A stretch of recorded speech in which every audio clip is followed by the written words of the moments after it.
Here we are. Who the heck did I marry? Jehovah's Witness episode number 2. My story of being married to a man that I did not know at all. So here it goes. I hope I can piece it together pretty well for you. If you have questions, just write them to me in the comments. I'll try to answer them the best I can. One of the reasons I decided to do it as a podcast version and not video myself is just for the kids' sake, really.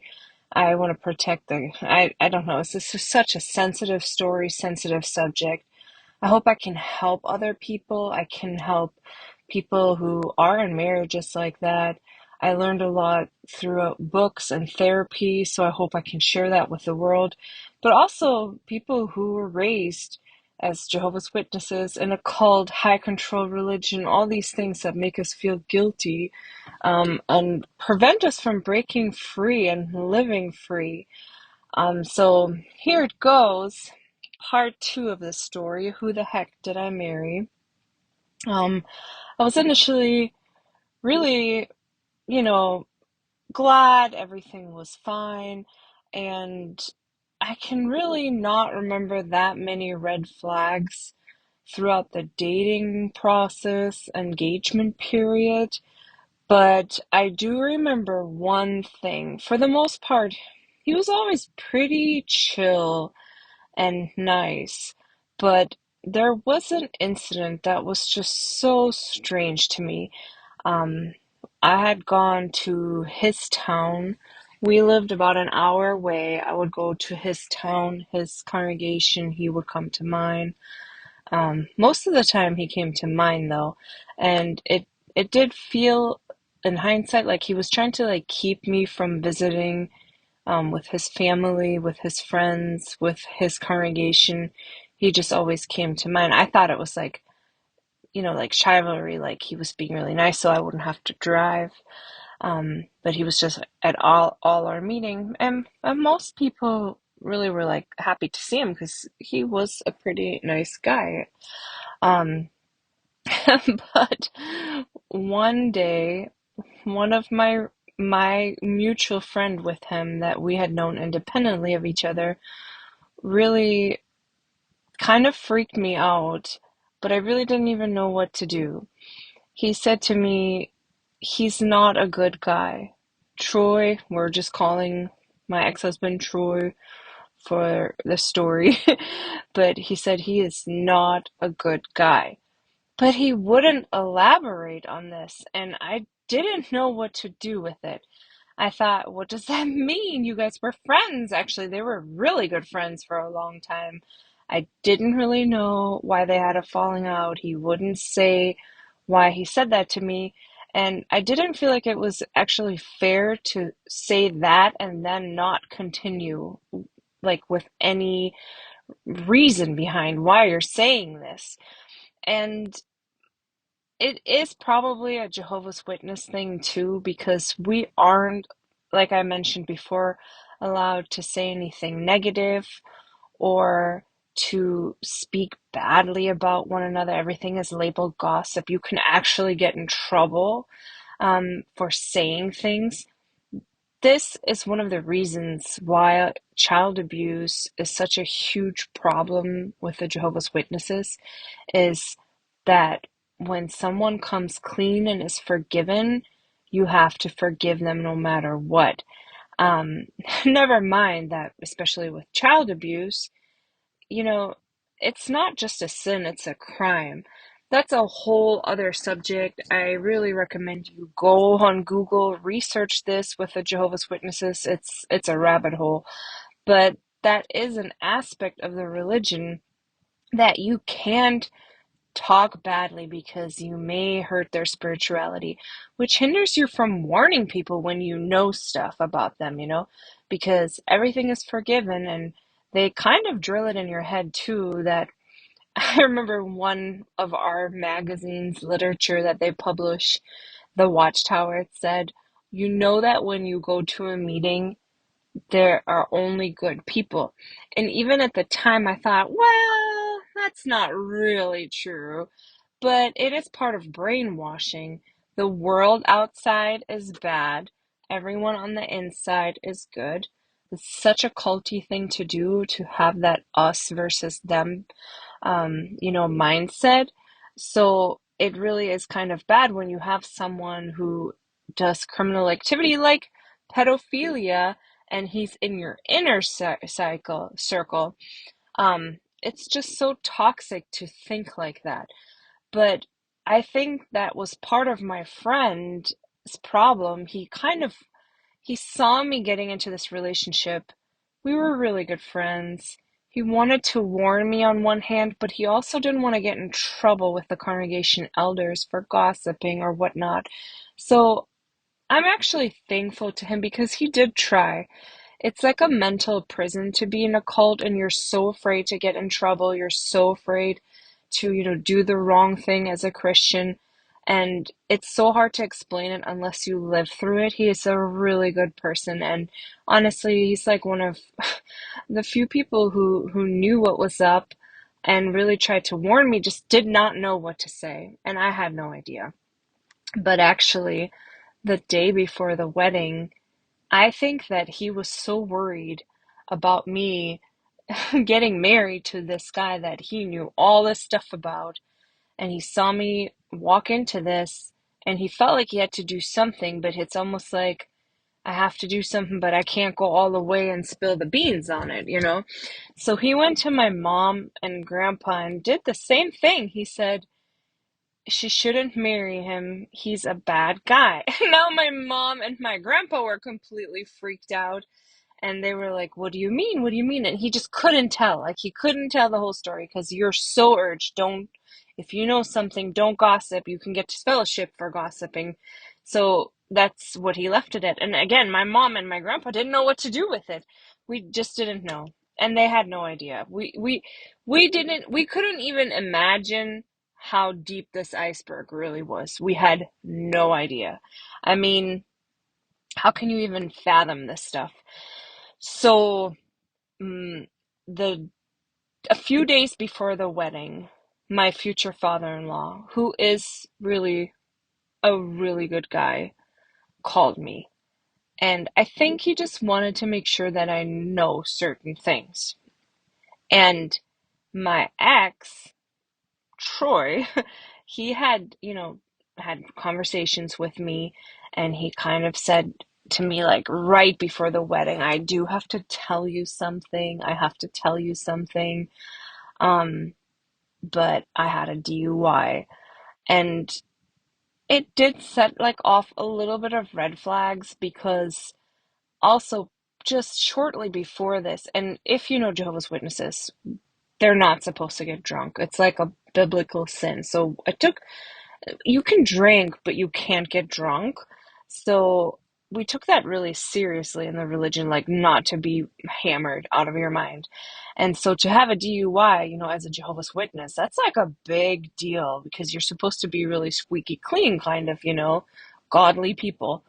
Um, and a few days before the wedding, he had actually gotten like a new job right before the wedding, and he went out with his friend and got completely trashed and called me drunk. Now, as a Jehovah's Witness, that feels really, really, really alarming. You're like, this is so weird because, when you grew up with Bible scriptures and all this, who's faithful in little is faithful in much.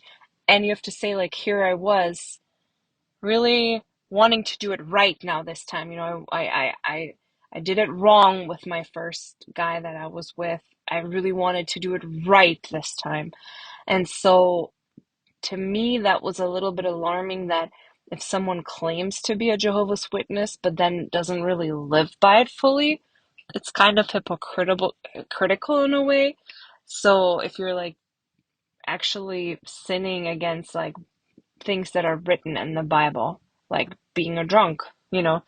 So I was worried about it, but it was so short before the wedding, and at that point, you're just like, I mean, should I have called it off because of that? I don't know. You kind of talk yourself into things, like, um, I don't really like, is this like a reason to break up with someone and all this? I don't know.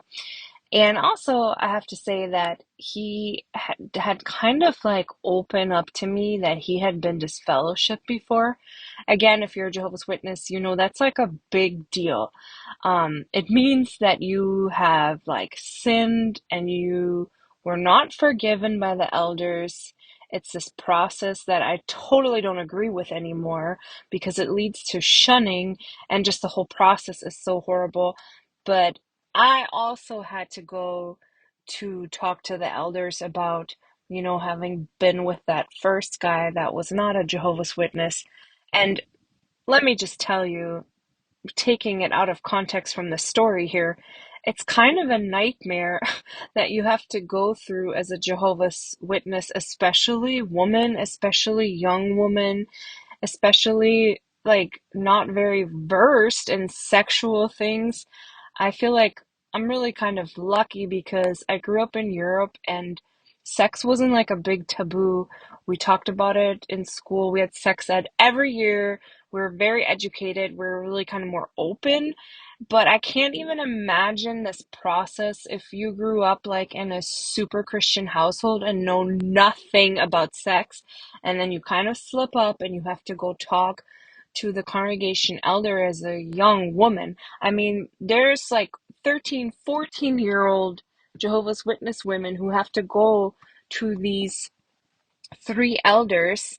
It's this process that if you sinned, you have to go to a judicial committee and talk to these elders about now what happened with you and your sexual activity.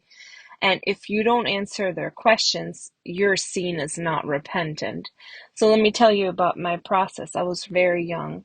Um, I had been with one guy, and I gotta like honestly say I felt so guilty. I felt so horrible to that I had had sex with someone I wasn't married to. I cried all the time. And like how unromantic and crazy like this person must have thought I was.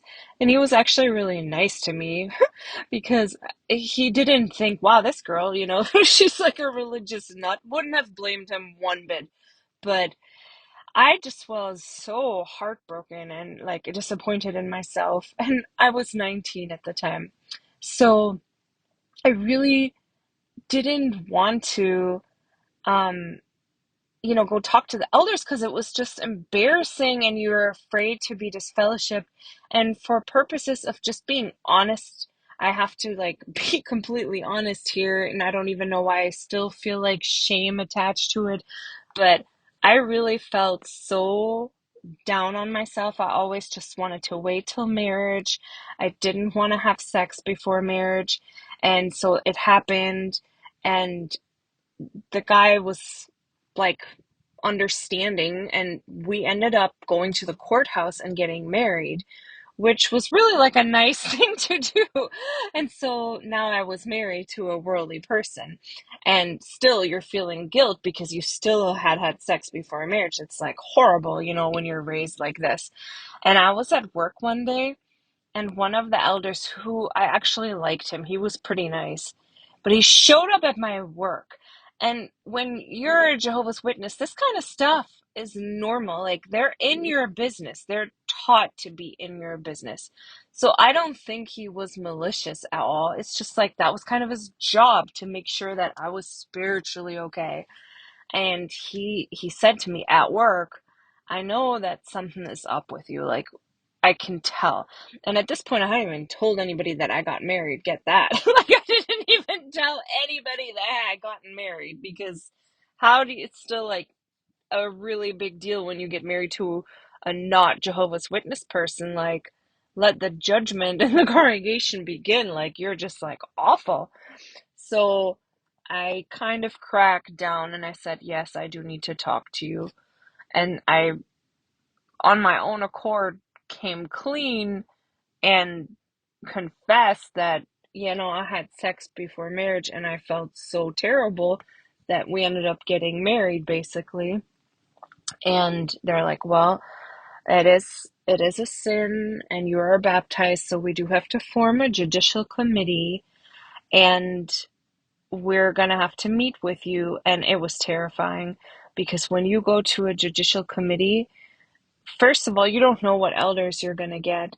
And second of all, you don't know if you're going to end up getting disfellowship walking out of there, which means you would lose your whole social structure, all your family, your friends. No one's allowed to talk to you till you are not disfellowshipped anymore, which is at the mercy of these elders. They can leave you disfellowshipped for however long they want to. Um, but so I had to prepare, and it was in a few days, and go to my judicial committee. And this is like I think it's really a crack in like my belief system with the Jehovah's Witnesses because first of all, I was so nervous and terrified. But second of all, this is what I thought. If I have the two nice elders, I don't think they will disfellowship me. But if I have the two mean elders, they will disfellowship me because they're just so hardcore. And it's this whole process is supposed to be from God, guided with Holy Spirit. Well, if I have the two nice elders and if they're not going to disfellowship me, how's that from God? It's like that's kind of a crack in your faith system if you already think that. But I remember thinking that. And so I walked in, young woman, you have to be like super, like, how can they know your heart if you feel bad or not? I had been crying and I felt horrible. But how can they really know anyone's heart? And every personality is so different. Like some people cry, some people are stoic. How can you judge someone on that? It's so ridiculous. But I actually had the two really nice elders, and then the one guy was a total jerk. So I had to start telling my story. I had to start telling these three older men about like my sex life with the guy I'm now married to, which is even more crazier because it felt so like private, It's like, what is it their business? It just was so absurd. And then the mean elder, he had a notepad and he was writing everything down, and his questions were, how many times did you do it? Where did you do it? And like, what did you do? And it was just, if you don't answer it, they see it as, oh, she's not repentive. Like, we're gonna have to disfellowship her. So you better answer all the questions. And I just felt so violated. Um, and I later found out, I didn't even know this at the time, but you have a file. You have a file. So this little notepad that he had taken all my sexual activity, which for me, I don't really care. I'm pretty open, but I can't even imagine for someone who grew up in this super, not sexually open household, how horrifying this must be. You go from one extreme to the other. You grow up so like prudish, and then now you have to go tell these three guys about that you had sex. And it was fine for me. That part didn't really bother me. I just really was like uncomfortable being with the mean elder pretty much, and I was very terrified of being disfellowshipped. So apparently, like I said, I found this out way later. They take this notepad and they put it in your file. And if you move, that file gets sent to your new congregation so that those elders can read your sexual activities from when you were 19. I mean, I had one friend, she had to go to a judicial committee, and the elder asked her what color her underwear was when she had sex because it did matter. Like, if it is black or red, it shows a little bit of intent. Like, you can't even make this stuff up. It's so crazy. So, yes. So I had like this whole blemish on my person. I had gone to the judicial committee, and the two nice elders, really, they were really, really, really sweet. And they decided to privately reprove me, which I had never even heard before. I didn't know that existed, which means they reprimand me in private. No one needs to know about it. Um, but it could have very well ended up with a disfellowshipping, a shunning from your family and everything, which is hardcore and psychologically so awful. But I had to carry that whole weight with me, and I always felt like I had to like come clean, but I also felt like I dodged a bullet not getting disfellowshipped.